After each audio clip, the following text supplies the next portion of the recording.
As of today, I started playing RuneScape about 100 days ago. I have officially passed 50 days played in RuneScape. That means I've been online for over 12 hours a day since I started playing. I think I have a problem. RuneScape has more content than any other game I've ever played. As an Iron Man, you have to stay on top of your fishing so you can get karambwans. You have to stay on top of the cooking so that you have cooked food so you can eat it on slayers and bossing. You have to stay on top of your herb runs so that you have, Sarah brews and super pots and prayer potions. And then you have to do birdhouse runs so that, you have nests so that you can make the Sarah brews. And then you have to have seeds so that you can plant them in farming so that you can, grow more herbs so that you can have all the resources necessary that you need in order to do bossing and in-game and raids and things like that. And because I've been spending so much time in Gielinor, it's kind of starting to feel like home. Speaking of home, check out these cool metal posters I just got above my stream setup. Pretty cool, huh? I'm a big Star Wars fan, and today's sponsor, Displate, has over 2 million artworks available in their catalog.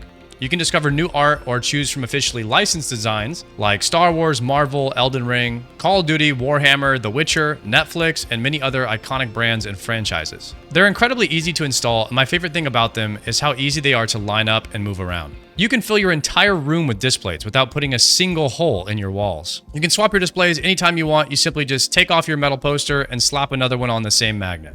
Displate ships in just 4 to 5 business days, which makes it perfect for last-minute gifts. Click on the link in the description or shop with my code Sardaco to get 38% off. Special thank you to Displate for the amazing metal posters and for sponsoring this video. You could tell a lot about someone based on the art on their walls. That's called identity. And one thing RuneScape does really well is item identity. The very first day that I logged into this game, I asked chat what the best items in the game were. And immediately they started listing off Scythe, T-Bow, Avernic Treads, Tumikin Shadow, Blood Torva. This kind of item identity is something that's missing from modern WoW. In retail WoW, you're less concerned about the name of the item and more concerned about the item's level. I personally can't even tell you the name of a single item that I had just 3 months ago when I stopped playing. And this is a side effect of something called vertical progression. In vertical progression MMOs, items lose their identity because they're only good for a short period of time. I think that's why I was so in love with Thunder Fury in Classic WoW. It has such a strong item identity and it's bis forever. And that's why everybody wanted one. But only a few people will ever get to experience what it's like to actually have it. The very first day that I logged into RuneScape, I set out on a goal of becoming the greatest archer this world has ever seen. And immediately I knew that I was gonna need a Bofa and a T-Bow if I wanted that to be true. And last week, I got one of those items. At this point, I was feeling pretty confident in the game, and I wanted to take on a new boss. Chat told me I should try Vardorvis, because he drops a Old Tor vestige that can be crafted into an Old Tor ring, which provides you with +4 strength over an imbued Berserker ring. And I had already killed this guy on Desert Treasure 2, so I figured why not just go kill him again. Let me pre-pot real quick. We're gonna open up with the specs here. I think you Prage melee.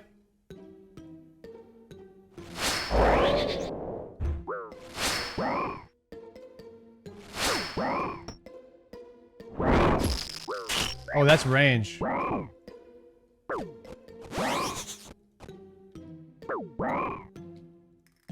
Oh, that's melee. That's range. Back to melee.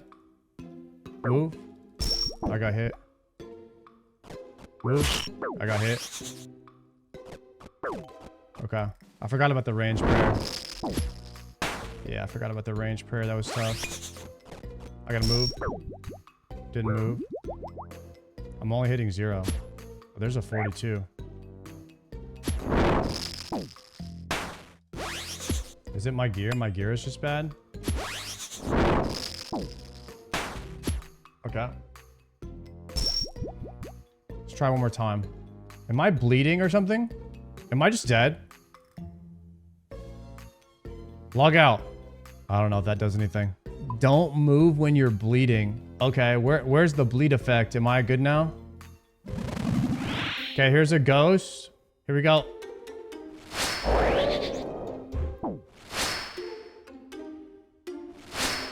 Okay, all zeros. Sick. Where's my ghost?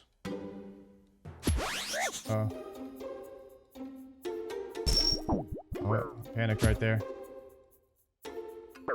Panicked right there. Am I just moving and getting bleed damage? Guys, this is ass. I'm just hitting zeros the entire time, and I have super combats. I'm super potted.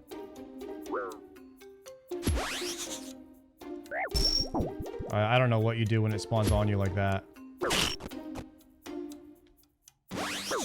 I don't know what you do right here. I'm just eating it. I'm gonna try to two-tile this. Ready? Here goes. Did I do it or? I have no idea. Guys, I'm gonna be honest. I think Vardorvis was a terrible idea. I'm doing negative DPS. I didn't know it was like this. This is actually so bad. I'm not even hitting him. Just hitting zeros.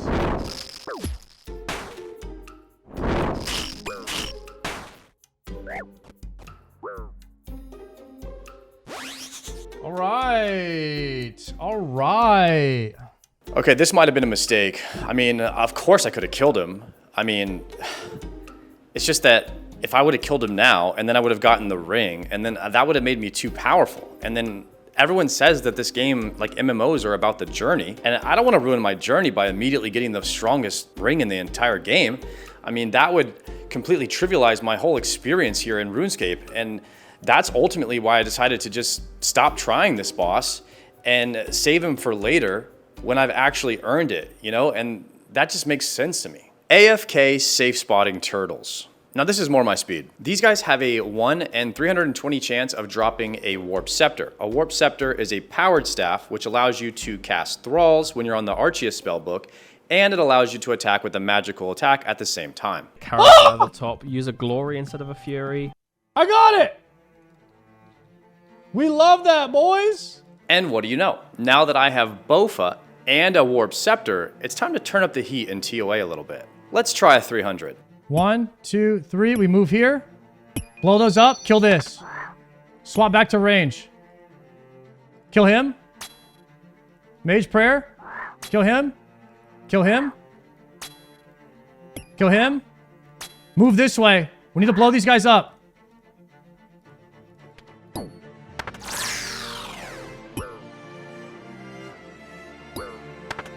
Fix this.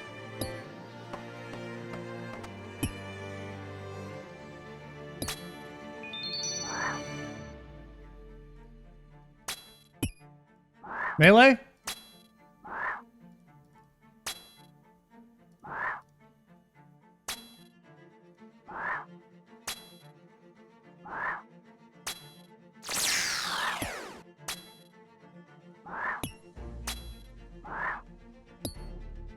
Repair?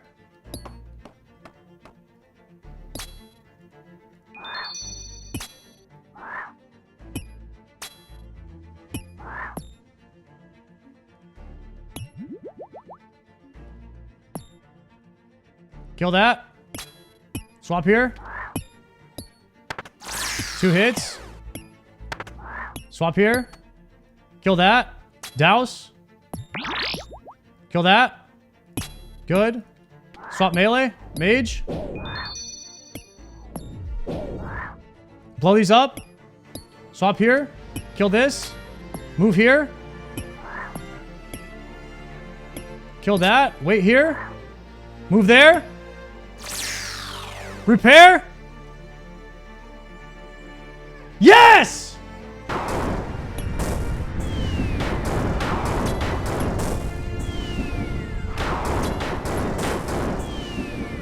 Never go back to your same tile. Oh, he's dead! Oh my god, dude, I was ready to go way longer than that. What the heck? We smoked him! 300 done! Let's go! Guys, we did a 300 finally. Yo, congrats to the 23% of people that believed in me.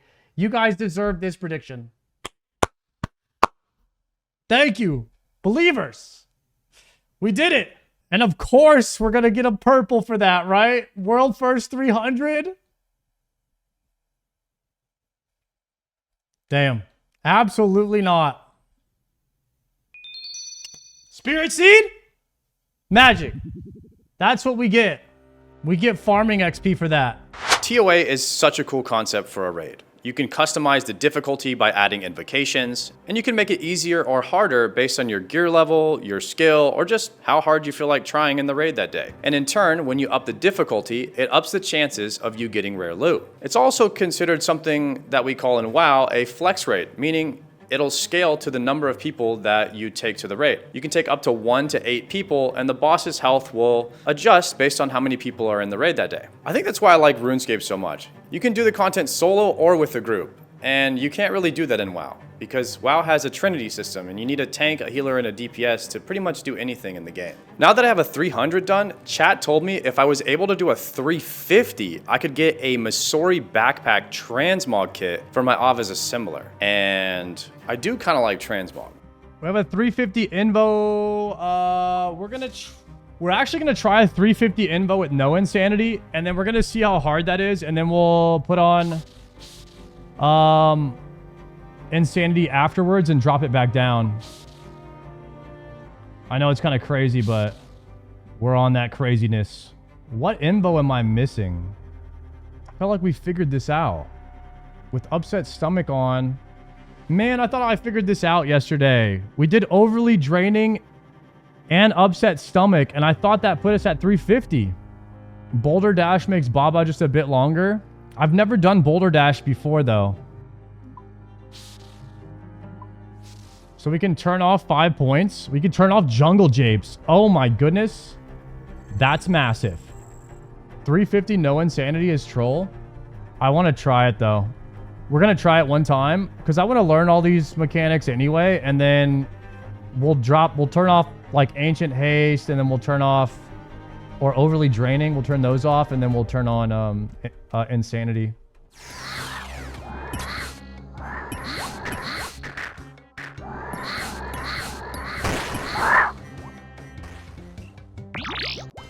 Let's go! I've never done boulder dash. Boulder dash is about to happen. It's my first time, guys. I might be dead.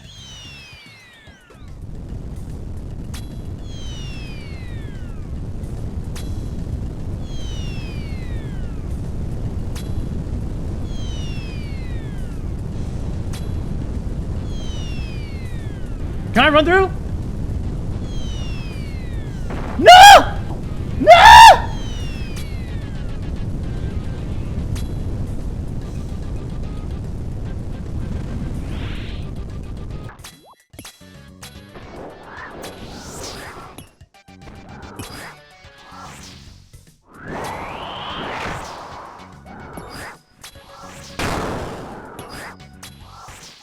Got him. Got him!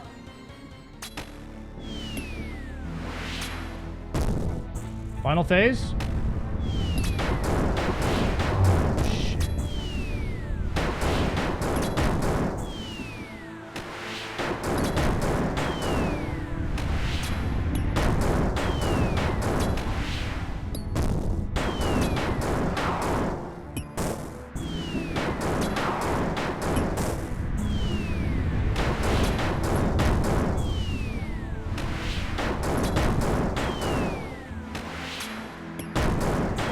Front row cedar. The third row scalper. The second row. The re. Into the rethrall. Into the Scooter McGavin. The Philly fake out. The double dutch. Oh! No, the thrall griefer. The thrall griefer. I couldn't see under my thrall.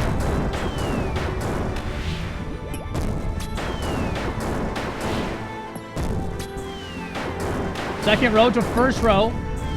To the tile skipper. Reprayer. 2 tile skip. Oh! The 350 gamer! Let's go, boys. Do we get a perpy for the world first 350 No, we do not. That would have been insane, though. That could have been cool, potentially. Potentially could have been a cool storyline. Okay? Collection log slot completed. Masori crafting kit, boys. 12 toad flax, 7 torstal. Let's freaking go. Use Masori crafting kit. A needle is required. Oh, boys. The Masori backpack. Look at him go. Sheesh. We got it, guys. At this point in the game, I was only a few quests away from getting a quest cape, so I figured, why not go avenge my friend Guzu, who tragically lost his hardcore status on Monkey Madness 2.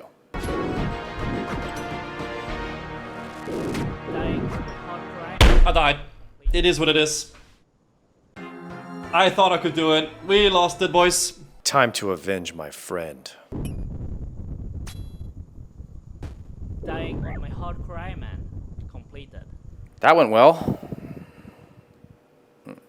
Before we go forward, it's important to understand how drop rates work in this game. Well, this area back here is the super dry, or what I like to call the Showback D-Iron zone. Right here. This is the Jokered zone, and then this is the Showback D-Iron zone. Anything over 800 kills. For the past week, I've been farming Zulrah a little bit every day, and I've gotten a lot better at it, by the way. And after 95 kills, this happened. Collection log. Oh, let's go. We got the Fang.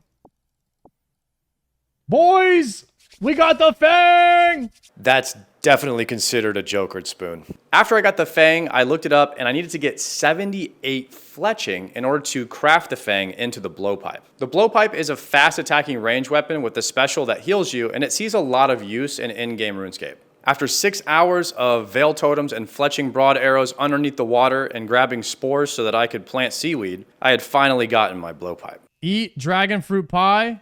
Use chisel on the Fang. Blowpipe.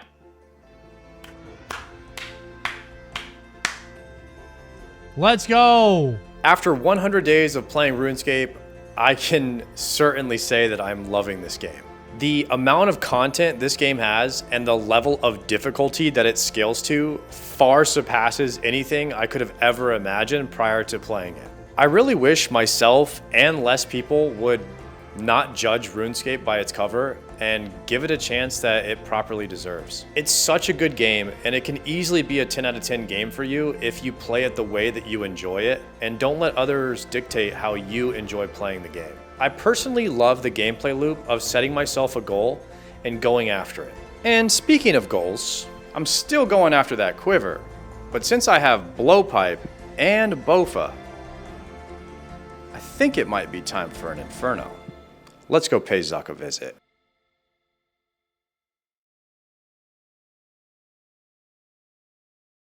Oh, is that Oda? Oh my god, Oda! Oda Block is here! Omar! What's up, buddy? Yo, congrats on the new kid. Congrats on the new baby, buddy. You're gonna make a great dad. Good to see you back. Alright, 1 second, guys. Sorry, I had to say hey, what's up to my friend.